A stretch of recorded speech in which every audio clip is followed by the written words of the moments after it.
Do you know who the most recognized racer in NASCAR history is?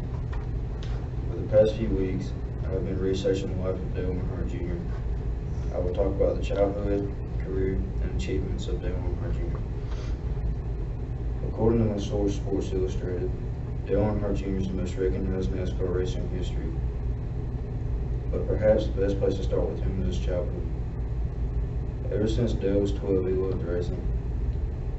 He used to play with his Matchbox cars and fantasize about winning. He loved racing but was never sure if he wanted to race. He was only 4 foot 10 inches as a freshman in high school.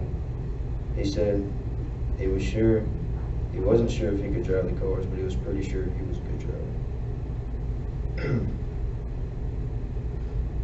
He loved going to the racetrack with his father, but you could only go if you were asked. So the night before, he would sit with his dad watching television, hoping he would get asked. His favorite chore when he was young was feeding his animals and fish. He had a 55-gallon tank filled with fish from stores and malls. He said if racing didn't work out, he was going to be a mechanic. So he started working on his older brother's cars on Fridays and his own car on Saturdays. He knew if he wanted to race, he would have to get serious, so he did. Dale started out racing with his father on his team, DEI. Dale's father, though, had a fatal racing accident racing in the Daytona 500. This crushed Dale, but he knew he couldn't stop racing. He knew his dad wanted to keep racing, but he still wanted to work hard. Dale had many great achievements as a driver. Like in 2004, he took the checkered flag and won the Daytona 500. He didn't brag or boast though, because he said his dad had won that same race 10 times. When Dale first started racing, he already had an outstanding image. He put a nightclub in the basement of his house. It was called Club E. Life was good for him already.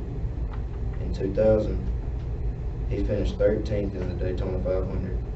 That was before winning it in 2004. He was 8 spots in front of his dad. That was the first time in 6 Cup races he beat him. In 2001, Dale won the Pepsi 400 with the help of his DEI teammate, Michael Waltrip.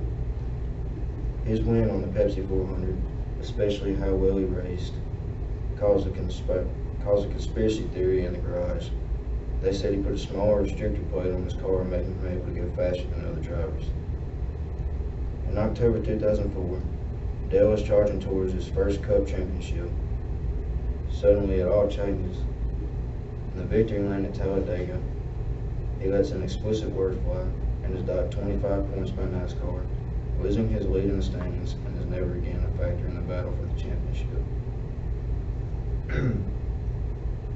In May 2007, he met with 400 employees of DEI and told them he was leaving the organization his father built in 1980. The real reason he left was Teresa Earnhardt, his stepmom. They had a complicated relationship. 5 weeks after announcing he was leaving DEI, he signed a contract to race with Hendricks Motorsports. His first year at Hendricks, he does good but no championship. Jump ahead to 2009. He has around 150 employees at JR Motorsports, has bars opening and real estate.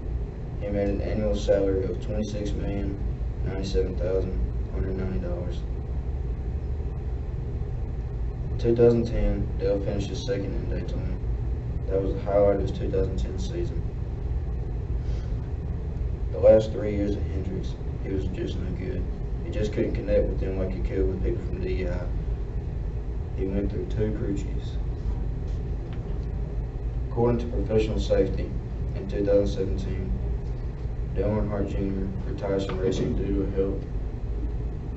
to his health from acquiring a concussion. He had one of the best racing careers ever. He was one of the most recognized NASCAR drivers to ever race. I have provided you with the childhood, career, and achievements of Dale Earnhardt Jr.